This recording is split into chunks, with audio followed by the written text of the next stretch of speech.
I want to thank the group for asking me to come speak on Common Core. Right now, I'm probably the only legislator in the state of Mississippi that's out speaking against Common Core. I have done quite a bit of research, probably not as much as some of you in the audience, because I know some of you send me things, and I really appreciate it when you do. I'm going to give you a little history about myself first, and then about how we got to where we are with Common Core curriculum. I was a graduate of Picayune High School, Pearl River Community College, and the University of Southern Mississippi. My undergraduate degree is in science education. I held certificates in biology and chemistry, so I did take a little bit of math in college and in high school. I was a teacher for a few years while I was raising my children. So I have some experience in public and private school. I taught before No Child Left Behind and after that was implemented, and I was able to do a much better job before that was implemented. I sit on the Senate Education Committee. That's probably one of my biggest jobs in the Senate, and I was the primary author of the third grade literacy bill. Common Core, how we got to where we are. Common Core, as many people do not realize, it was not adopted by the legislature. It is a set of standards that was adopted by the State Board of Education in Mississippi as a response to President Obama's 2009 stimulus bill. The stimulus bill put money in front of the states in a program called Race to the Top. And a state would have to adopt, quote, college and career ready standards to be able to compete for that Race to the Top money. So that and receiving a waiver for No Child Left Behind were the two mitigating factors that the federal government used to get states to get on board with Common Core curriculum or standards. It's actually not a curriculum right now, it's standards. It is a misnomer because it's called Common Core state standards. States had nothing to do with developing these standards. They adopted these standards before they were even completely written. As a way to compete for that Race to the Top money. Mississippi didn't get any of that money, but we still got Common Core. The only way that I see us getting out of Common Core is through a legislative act.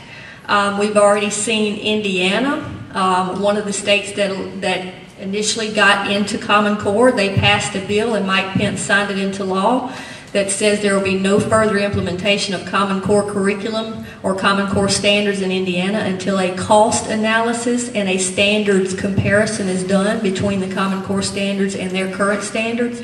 That is the model legislation that I'm filing in January when we return to the legislature. I regret that I have not already filed a bill.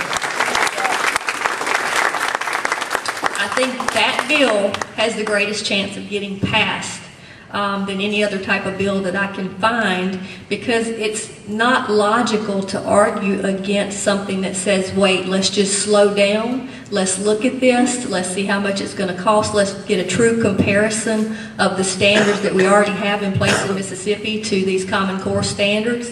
The Common Core standards were developed by a panel of about 29 folks, two private bodies, the National Governors Association and the Council of Chief State School Officers are the two bodies that came together with a lot of money from Bill and Melinda Gates Foundation to develop these standards. That's kind of how it got started. And there are two big testing consortiums that bought in on the front end and received millions and millions of dollars from the federal government to work alongside these folks on this panel to get these standards developed and to get the testing instruments put in place. From a standpoint of looking at the standards and comparing them to Mississippi standards, that's the approach that I'm trying to use in the state of Mississippi, rather than all the philosophical, objectionable things like having federal control of educational standards, loss of autonomy. All that is true in Common Core because the state no longer has control of the math and English language arts curriculum. It is strictly now dictated from the Common Core standards unless we move away from it. So besides the fact that you've got a top-down approach and you've got federalization of the curriculum basically, the fact that they're selling these standards as a more rigorous and tougher group of standards than what we already have in place is just simply misleading. I have spoken with Sandra Stotsky, who is a professor from the University of Arkansas. She's now in Boston. She's formerly of the University of Arkansas. She found out that I was speaking on conservative talk radio and that I was trying to do what I could to try to get this stopped in Mississippi. So she called me this week. She was one of 5 people on the 29-member panel who refused to sign off on the standards because of their poor quality.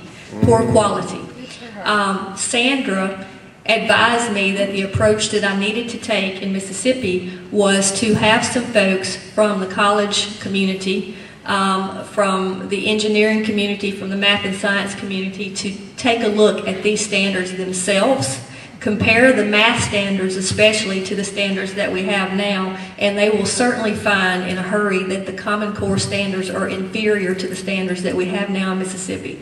I watched a video of one of the members of the National College Board. I can't remember his name right now, but he was explaining the math in the Common Core, and he basically had to say, well, we're not covering as much content, but we're going to go deeper into the content.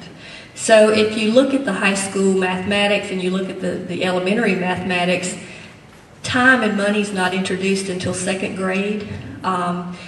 The timetables that we used to master in 3rd grade through our 12s, it says that they should know single-digit timetables in 3rd grade. Our more accelerated students now take Algebra 1 in 8th grade. Common Core math standards do not even mention an algebra course until 9th grade. They lump it in with high school mathematics. These standards are being sold as internationally competitive standards. I don't know of another top competing country that's moving their kids back to Algebra 1 and moving back to 9th grade.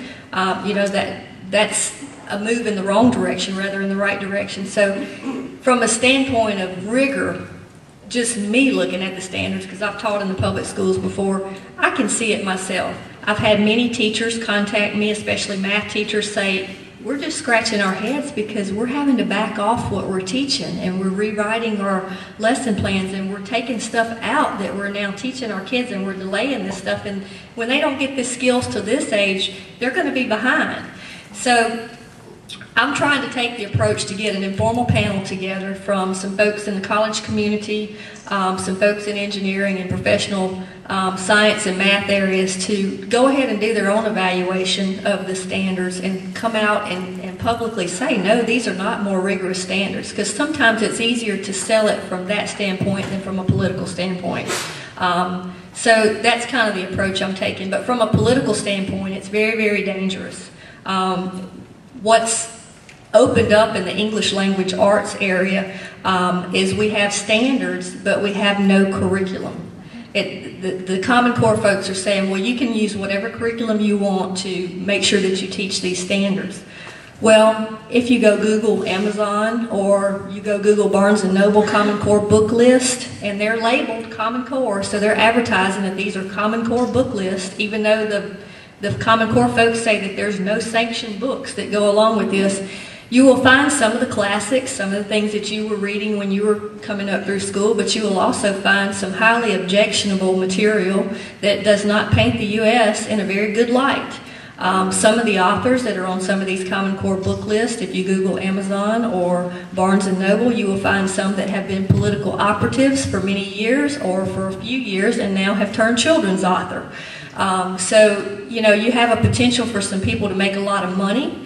You have the potential for some people to put subliminal messaging into the curriculum. The standards say that there's supposed to be a certain percentage of literature and a certain percent of informational text presented, so they want some factual informational text put in with the literature. So, you know, depending on who the person is running that school, you don't know what is going to be coming home with your children. And, you know, it's our responsibility to look and see what's coming home with our children, but this opens up a whole different ball game with these new standards that are coming in and not knowing how they're going to be implemented or what curriculum is going to be used. Actually, the schools are rewriting their lesson plans right now all over the state of Mississippi to try to get in line with Common Core. There's no information that's been given to the legislature as to how much the testing is going to cost. 2016, all the tests are supposed to be given online by 2016. So what are all the rural school districts in the state of Mississippi? How are they going to test all their students online? That's another question. So there's many questions that are not answered, and this has been adopted since 2010 in the state of Mississippi. And it's kind of like the health care law. Let's go ahead and pass it, then we're going to see what the ramifications are and see what's in it. So my thoughts are, as a legislator, to try to get this thing slowed down to a halt to where people actually know what's happening. They can vet this thing out in the open. My bill is going to be like the bill that Mike Pence signed into Indiana, into law, that says no more implementation, no further rollout of Common Core until a cost analysis and a standards comparison is done. And hopefully we can get a panel of credible folks around the state to do a real comparison of these standards, and if they're honest, they're going to say, yeah, these standards are inferior to what we already have. But the thing that is scaring people and making private schools and homeschool material, I mean, they're publishing homeschool material now. Everything's being republished to align to Common Core. So this is not just going to affect the public schools, because now, as we speak, the ACT and the SAT tests are being rewritten to be aligned to Common Core. So that's the fellow David Coleman, who is now the head of the National College Board. He's was very involved with Common Core, and the first thing he did when he got this position, and he was pushed to this position by the Gates Foundation, we're rewriting the SAT and the ACT to align to Common Core. So people are thinking, well, if I'm running a private school or if I'm homeschooling my kids, what if I don't, if I don't go to this curriculum, then my child's not going to do well on the SAT or the ACT. Well, my thoughts are, if our curriculum is already above what these standards show, if we do nothing at all, we're not going to hurt ourselves. Right. So, I mean, that's my thoughts. So you're going to see a whole new testing arena out there besides the two consortiums that are developing the Common Core test for the high schools. You're seeing the SAT and the ACT be rewritten. And if you will recall, the last time the ACT was rewritten, or maybe the first time it was rewritten, I'm not certain, but it was in September of '89. And what happened was, it was rewritten so that the scores would go up 3 to 3.5 points. So if you looked at some old college catalogs, you could say, well, you could make this prior to 1989 on the ACT, and then after you could make this. And there's about a 3 or 4 point discrepancy. If you took it before September of '89, you could make about 3 points lower and still not have to be in remedial math and English. So the last time they took it, they padded it so that the scores would go up. So what's to make anybody believe that this time they're going to make the test any more rigorous? And, when you have these immigrants' rights groups like La Raza, who are embracing and endorsing Common Core, that ought to be a red flag. Exactly. So if you go and Google them and read their stance on Common Core, they're embracing it. So I don't understand how that type of group would really be pushing for something that's tougher than it already is in the education system. So that tells me that they have some type of role in this. And, my thoughts are that this goes hand in hand with this big amnesty push. That, we've got to do something to get these folks assimilated, and the first thing we need to do is change our education system. So what's being sold to us is internationally rigorous higher standards is basically very, very misleading. And don't take my word for it. You go and look at these standards yourselves, compare them to what we have now. There is no cursive writing whatsoever in the English language arts at all. Students will never be taught cursive writing again. Okay, there's many studies that show that a certain brain development that is very needed in children for them to function at the levels that they need to come with skills being taught to them like cursive writing. So if they're not getting cursive writing and they're not getting art and the things that they need. They're not getting the brain development that they need and the fine motor coordination that they need at that age from learning something like cursive writing, which is an art form. So I have some serious concerns about our kids not ever being able to read cursive writing or being able to write in cursive. But my serious concerns, just looking at the curriculum, is the fact that the math, it just scares me. I mean, I took 2 semesters of calculus in college, and you can't find a true calculus curriculum, or it's kind of a mixed up hodgepodge math if you look at the high school standards.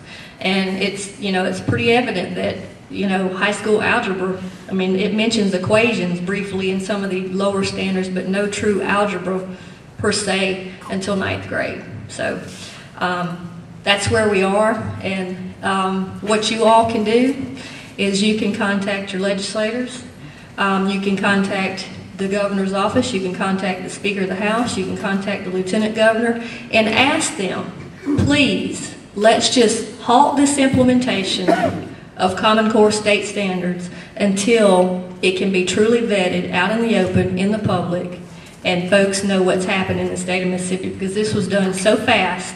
And to be quite honest with you, most legislators are not familiar with it. And I was in a meeting in Flowood about 2 or 3 weeks ago at a Central Mississippi Tea Party meeting, and Speaker Gunn was in that meeting, and he admitted that he knew very little about Common Core, but yet our state board adopted it, and there were no hearings done in the legislature. Nothing like that was done. It was just signed off on, and yeah, here we got it.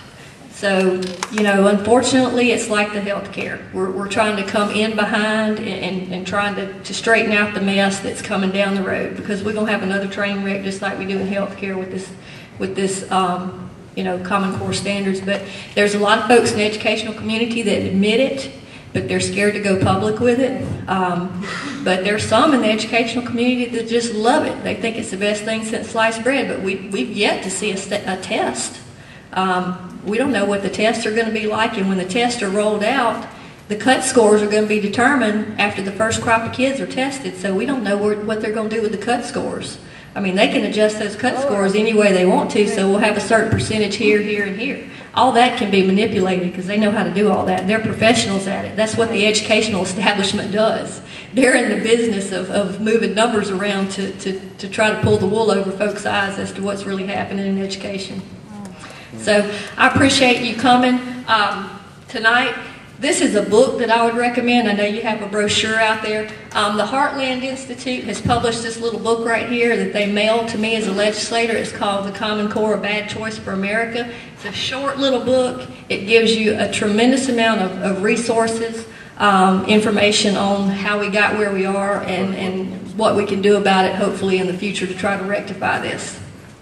I would encourage anybody to try to get this little book from the Heartland Institute. Do as much research as you can, but the biggest thing is contact your folks in government, because this was made without any elected person being considered in this decision. This was made by executive order by the State Board of Education, and not one elected person in Mississippi had any say in whether this was adopted in the state of Mississippi or not, yet it has such far-reaching circumstances.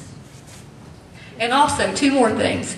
The Republican National Committee passed a unanimous resolution in their meeting in April that says that they are opposed to Common Core because of the top-down approach, centralized curriculum or standards. Also, the data mining that, the data sharing and the data mining that has been brought in through Common Core, and now the Common Core folks are backing off of this, saying that this is not a component of Common Core. But I know that soon after it was adopted in Mississippi, the legislature was given that bill, and they passed it in 2011 before I got elected for this longitudinal data system. So there is data sharing, because these consortiums wouldn't be interested in all this if they couldn't get a hold of that data and market it. And the Obama administration has already said that they don't really care. I mean, they're on the record saying that they're going to share your information whether you want it or not on your children and your family. And the National Federation of Republican Women also passed a resolution saying that they strongly oppose Common Core standards, but yet Republican leaders all over this nation don't know anything about it, and they're not following the lead from the RNC or from the National Federation of Republican Women. So you need to know that the two governing bodies of the Republican Party have passed resolutions against this, and we need to honor those resolutions, and we need to let these people in office know that it's coming from the top down, from the RNC and from the National Federation of Republican Women, that we need to get this stuff stopped.